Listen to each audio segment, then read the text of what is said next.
Well, good evening. Welcome to this presentation by Tri Coaching Partnership. Communication is the key to success. Hopefully, I'll be successful in communicating to you all. That's a challenge already. Okay, so Zoom housekeeping, you've all got your microphones muted. There is no breakout sessions, so that's brilliant. If you want to take notes, please take notes. And again, for the purpose of this one, there is the timings will be actually when I finish. It's going to take somewhere around about an hour mark, I would have thought. At the end, we'll do hands up to speak and use chat and reactions. I will maybe ask you to use chat as we go along. I might have a little bit of interaction and see if I can work with you on chat. But obviously, I don't want everyone speaking. So the agenda. We're going to talk about VAC. If you don't know what VAC is, I'm going to explain to it. So remain unaware for the moment, but a lot of you will know what VAC is already. We're going to do an experiment. It's going to be very scientific, I can assure you. We're going to look at judgment. Are you judging me already? We're going to look at listening. Hopefully you're listening and paying attention, because I will be testing you. And why all this matters. Now, the next test is just to test your mind reading skills, because if you're any good at mind reading, you'll know what's coming up next. Oh, mind reading. Funny enough. Okay, I wonder if anyone passed that test, but I'm going to prove to you that you actually, sometimes you can be very good at mind reading. So, Smoke and Mirrors, Truth and Lies. In 1901, Freud wrote, "No mortal can keep a secret. If his lips are silent, he will chatter with his fingertips. Betrayal oozes out at him at every pore." And if you think about Bill Clinton, I had no sexual relationships with that woman. You could probably, if you ever go back and replay it, you can see straight away body language that he was lying. So, but mind reading starts at a very early age. Most children acquire what psychologists call theory of mind between the ages of 3 and 4 years old. Essentially, they learn to read minds, something that each of us can do. And in fact, we do every day without realizing we're doing it. And if we think about kids, they're great mind readers because they just play off parents one against another all the time. They know exactly what you're thinking and go to the other one and see if they can get a better result. So we know kids are great mind readers, and that's where we've started to learn our skills, but we may have dumped them somewhere along the way. But let me show you this picture. Honest. Did nothing. Can't you tell? So what images are you getting, and what story can you make up just from that picture? Would you like to buy some insurance? I'm sure that would be fine. What's gone in your head now? What's that triggered? And finally, just a little bit coy. Yeah. What's going on here? What's that body language saying? What stories again are we making up on this picture? So already, you know you've got mind reading skills. You can read this picture, and it's not, you know, it's not the real thing, but you can read it. So that's our intuition kicking in. And as humans, we are just capable enough at mind reading to construct sophisticated ideas of what other people think and what motivates their behavior. And we do this a lot. There is a problem though. The problem is we're often wrong. We think other people think the same as us. They certainly don't. What we do, though, is we share our thoughts and our beliefs and we project them onto others. And we probably do that in driver training. we share our thoughts and beliefs and try to project them onto others. Because mind reading is a desire to communicate with others with the goal to reach mutual understanding. And that's what we're trying to do. And we're using our intuition to do that. None of us, though, are perfect at reading minds. When we make an effort to become detached from ourselves and focus on others, our intuition improves. So if we were having a coaching conversation and I was the coach, the best thing I can do is have a blank mind, get off my agenda. Because if I get off my agenda, my intuition will be sharper and will improve. While I'm on my agenda, I'm listening to things that trigger what I want to hear, rather than listening to what the client is saying and doing and showing me. So just be aware of that. If you're having a coaching conversation, try to move away from your own agenda. So VAC. Some of you may know about VAC. What you may not know is that people tend to favour one of the senses above the others, and for them it is dominant. Simply confirming your non-verbal behaviour to your client, using language from your client's preferred representational system, and matching speech volume, tone and pacing often overcomes clients' reluctance to communicate. That preferred representation system is a language they use in NLP, neuro-linguistic programming. But it's just really your own preferred system of communicating. That's what it's saying. And if we can match that, then we have a better job of communicating with people, if we can match their preferred way. So if people are visual thinkers, it's usually through sight. If they're auditory thinkers, it's usually through sound. If they're a kinesthetic thinker, it's usually through feel.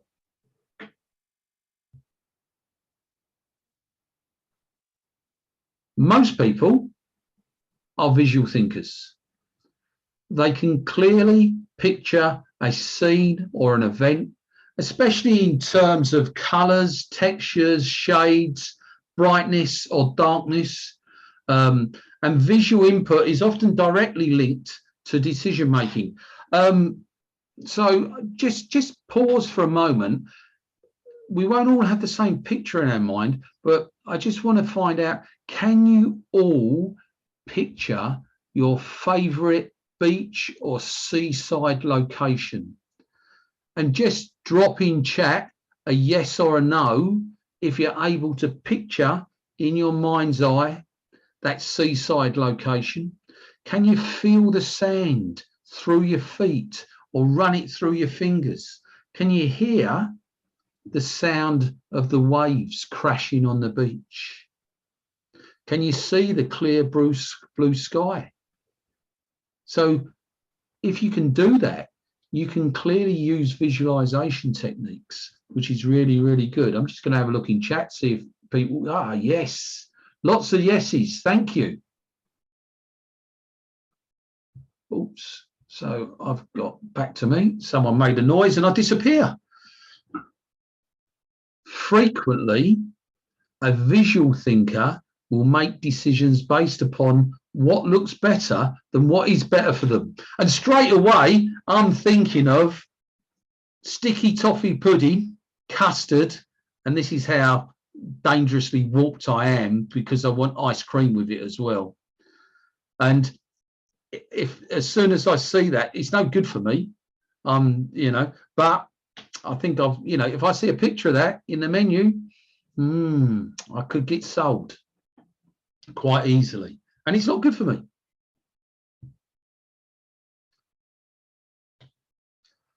Auditory thinkers remember what is said, how it was said, scary noises, pleasant noises, etc. And it just made me think, if you're in a relationship with an auditory thinker, yeah, they remember what was said and how it was said.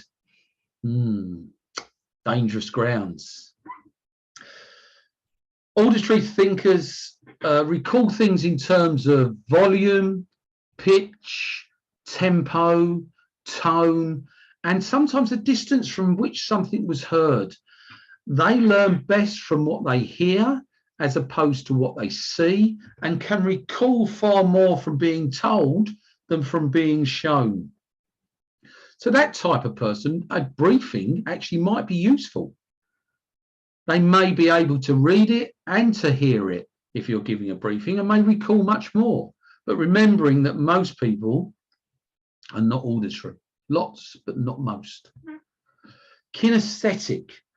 Kinesthetic thinkers think in terms of tactile feeling. They remember the sensations of an event or an experience. Nicky Lauda drove through the seat of his pants. Simply telling them that something is soft isn't as real to them as letting them touch that thing for themselves. They will place more emphasis on the physical aspects of an experience, how warm they were, the strength of the breeze, the weight of something in their hand, whether it was sharp or smooth. They will connect more with the feeling. They tend to think in terms of intensity, size, texture, weight, temperature, and other modalities that can be physically measured. They also tend to be the most difficult type of thinker for a non-kinesthetic thinker to relate to and communicate with. Oh, that might experience half of my troubles because I'm definitely a kinesthetic type of person. Yeah, that explains my life then. Too many communications with non-kinesthetic thinkers. So VAC. To determine what type of thinker you are interacting with, simply having a conversation and paying attention to what they say and how they say it, they will often tell you through their choice of language, their preferences. Now you need to pay attention now because I will be testing you shortly. A visual thinker will use words which convey that their reality is transmitted to them primarily through what they see. Funniest thing I ever saw. I get the picture. That looks good to me. An auditory thinker will use words which convey that their reality is transmitted to them primarily through what they hear. I heard something funny the other day. Something tells me. And a kinesthetic thinker will use words which convey that their reality is transmitted to them primarily through what they feel. Oh, something tickled me the other day. I can grasp the concept and I feel good. The only problem is whenever I say I feel good, I want to burst into James Brown, and I'm now trying to hold back that feeling of I feel good. No, stop it. Move on quickly, Graham. So the test in chat, yeah? What type of thinker in chat? Give me a bell. What type of thinker is that? Come on, I want to hear them chat buttons go off. Yeah. Okay. Good. Thank you, Ben. Yeah, he's such a handsome bloke, that Ben. Yeah. Thomas, thank you. Good. Oh, get him. Oh, blimey. Okay. Wow. You're all good at this because you're mainly getting the right answer. So thank you very much. In fact, I can't even see anyone who hasn't got the right answer. So here we go. Get in touch. You can just put a letter rather than spelling it because I'd failed a spelling test here. Yeah. In fact, just use VA or K. It'll be easier for you. So let me have a look in chat. Oh, they get you. Oh, someone come up with an A. Yeah. Get in touch. Is that auditory? Get in touch. I shudder to think. What sort of person was that? What letter are you going to choose? Okay.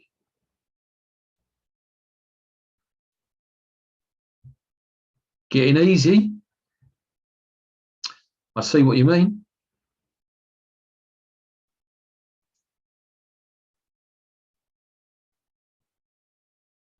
Cool. You're all getting the hang of this. I hear you, though. I hear you. Okay. I feel you, brother and sister.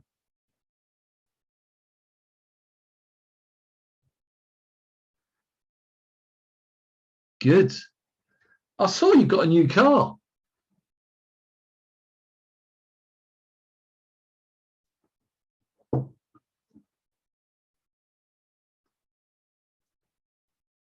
Very good. And I heard you got a new car.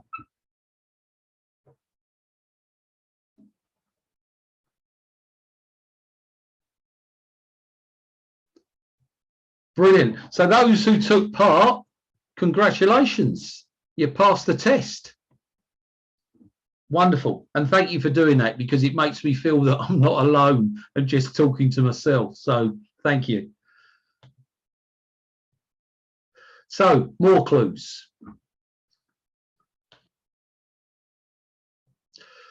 Do they make good eye contact and look at you while you talk? If so, it is a clue that they could be a visual thinker.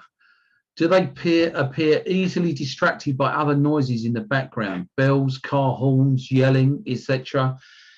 If so, it's a clue that they are an auditory thinker. Do they reach out and shake hands or frequently touch something that catches their eye? If so, it's a clue that they are a kinesthetic thinker.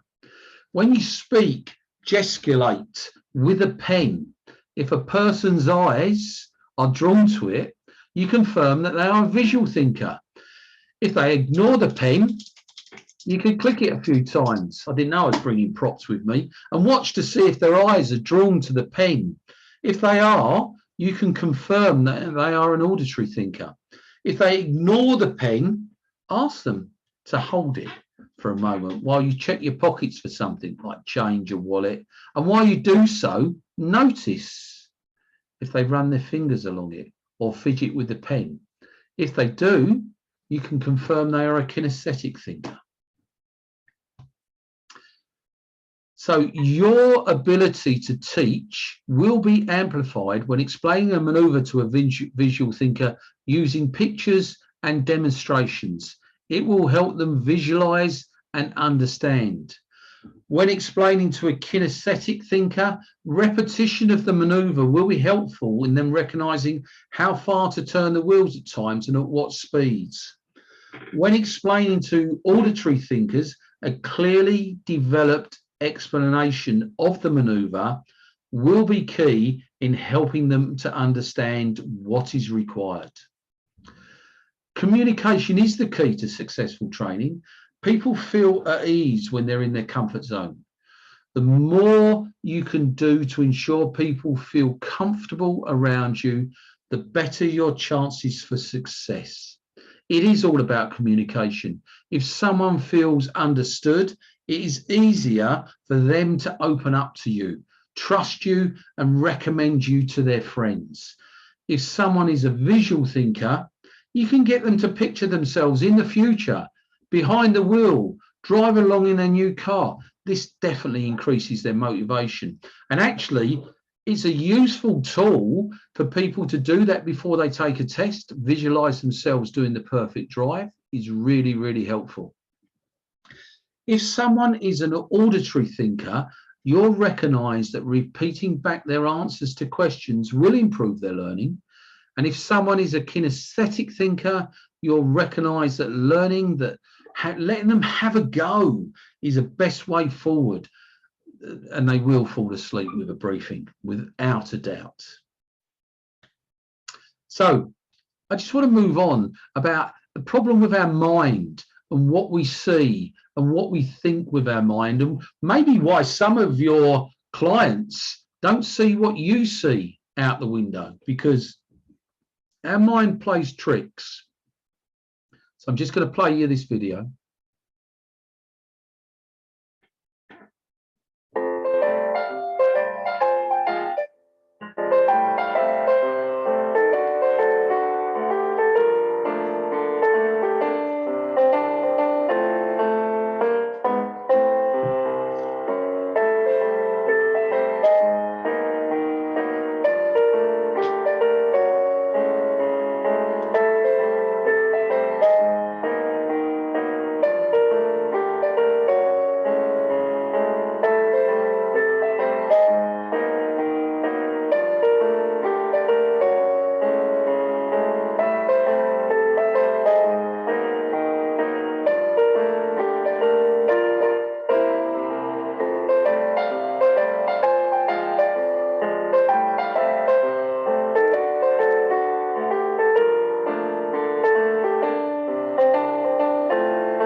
Okay, so if you're anything like me, I haven't got a clue what shape that is now.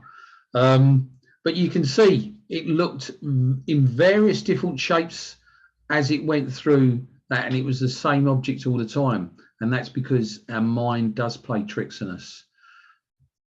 So let me get rid of it. Okay, now I'm going to do this as a sort of experiment. I don't know how this is going to work. I'm going to ask you to watch this video, and I'm going to then ask you to use chat after it. I'm going to ask you your opinions. So,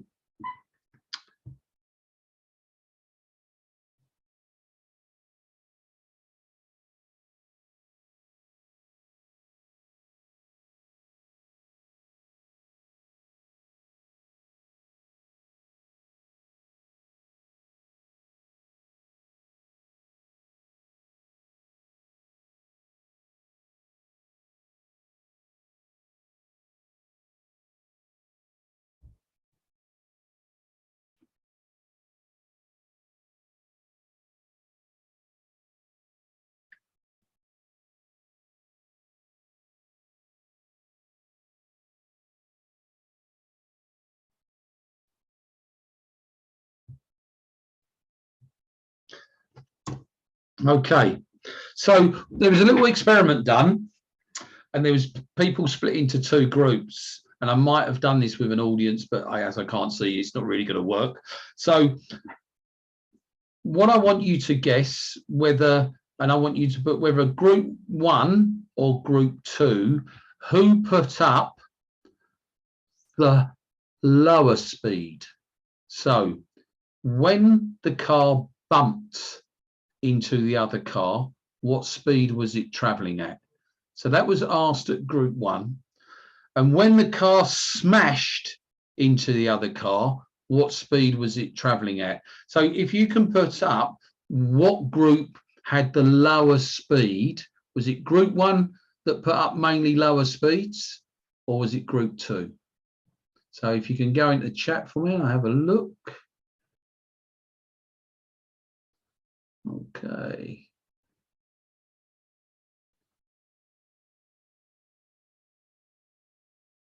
Okay, that's interesting. Good. Brilliant. Okay, so I got loads in chat there, and the majority of the answers put in 1. And the simple reason is when the question was posed to the groups, it was the language used. It was when the car bumped rather than when the car smashed. And the choice of language, actually, they all watched the same video, but it did interfere with their perception. So beware that language can change people's perception of what they see. So another one, can you count the F's in this sentence? Finished files are the results of years of scientific study combined with the experience of years. So in chat, how many F's in that sentence?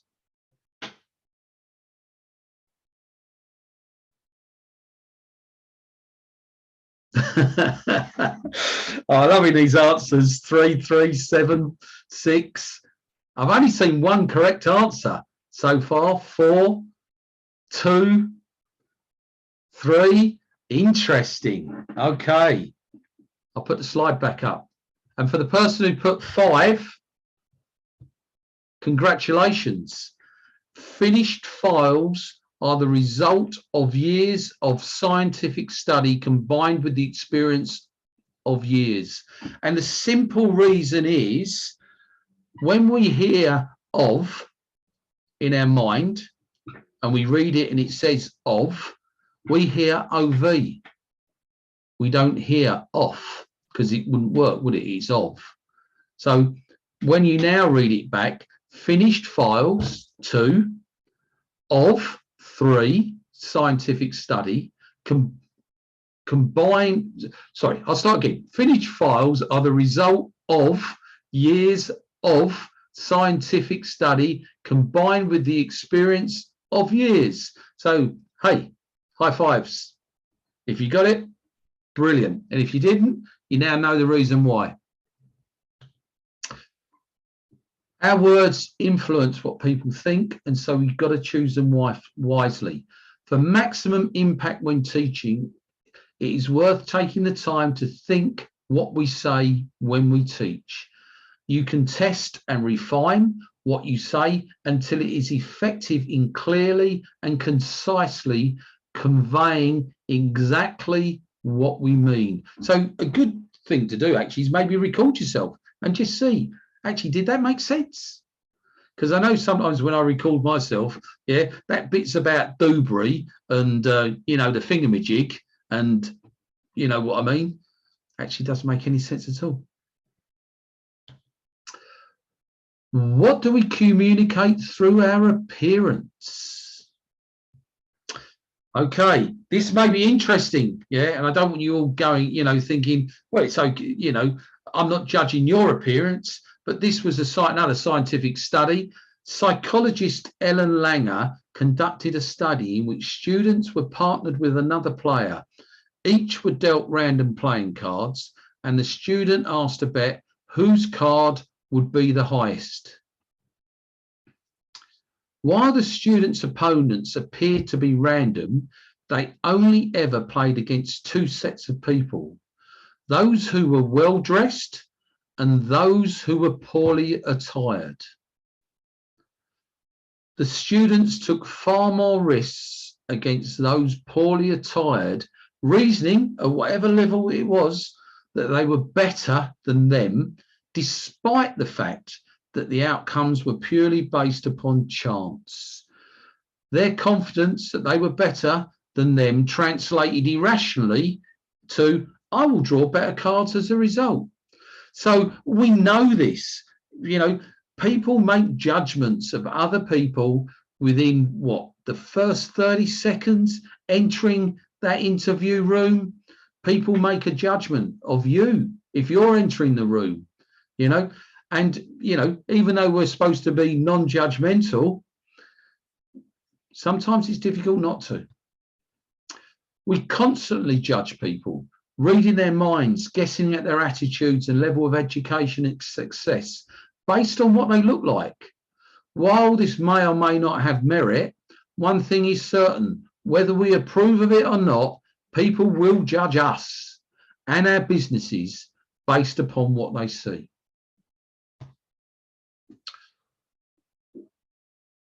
What do we communicate through our body language, our posture, our facial expressions, our eyes, our open body, our closed body, our sideways body, etc.? What do we communicate with our tone of voice, our volume and pace of speech?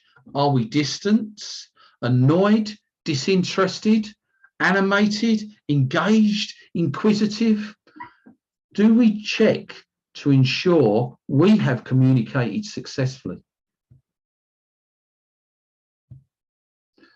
Now, I've left this in, and the reason I've left it in, we're not going to go into it this evening, the Gordon model, because this guy Gordon, I'll call him Mr. Gordon for the moment, he was a student, Carl Rogers, and Carl Rogers was the founder of what we know as client-centered learning or person-centered learning.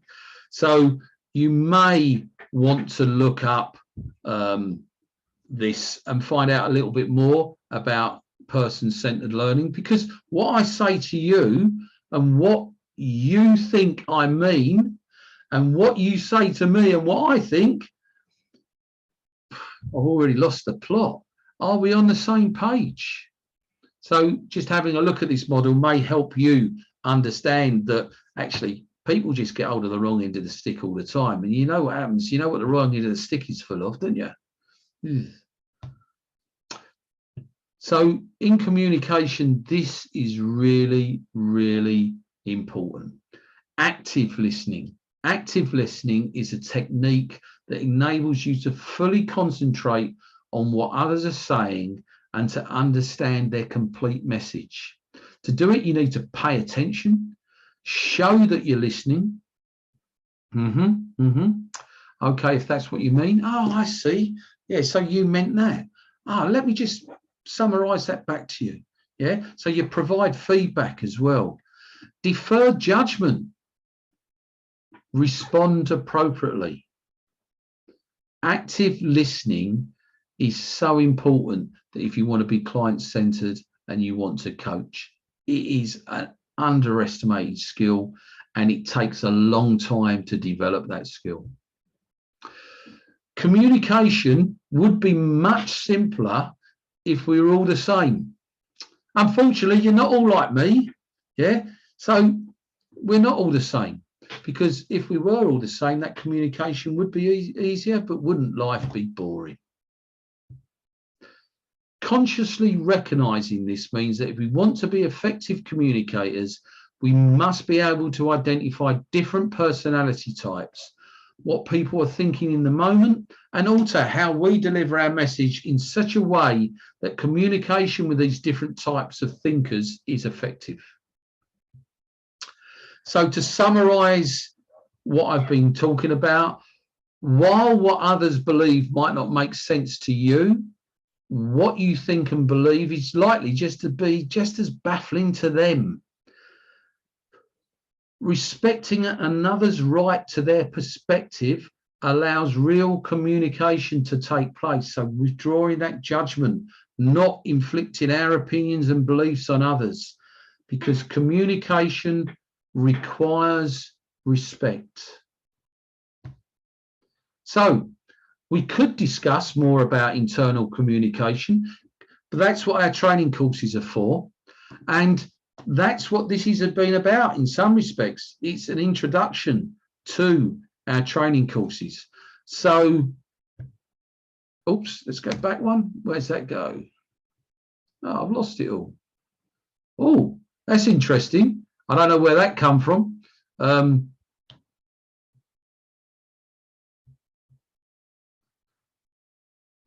But I do know where that come from because I've just clicked on that. But it's not what I wanted, but that is really, really handy because you can see that the BTEC Level 4 Professional Award in Coaching for Driver Development is DVSA recognised. So if you want to get your CPD up to speed, that's the course for you. Train the trainer. If you're interested in training people to become driving instructors, only need to speak to Jeanette Kelly. She'll tell you how good our ticket course is, and she's on here now. Accelerate and what's the word I'm looking at? An introduction to coaching and client-centered learning. Yeah. And finally, if you're, I'll put this bluntly, cacking yourself about the standards check, come and do a standards check workshop. Now, the good news is, and I'm going to come out of this presentation shortly, but if you are watching this video with me, we're going to be sending you an email that's going to allow you, only for a short period of time, 20% off all of these courses if you pay as you go, and 33% if you want to pay in full. That's only for people watching this video with us, okay, and receive this video through us. So there's not many people going to be getting this.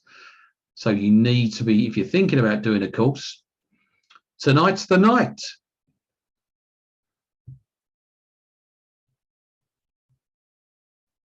So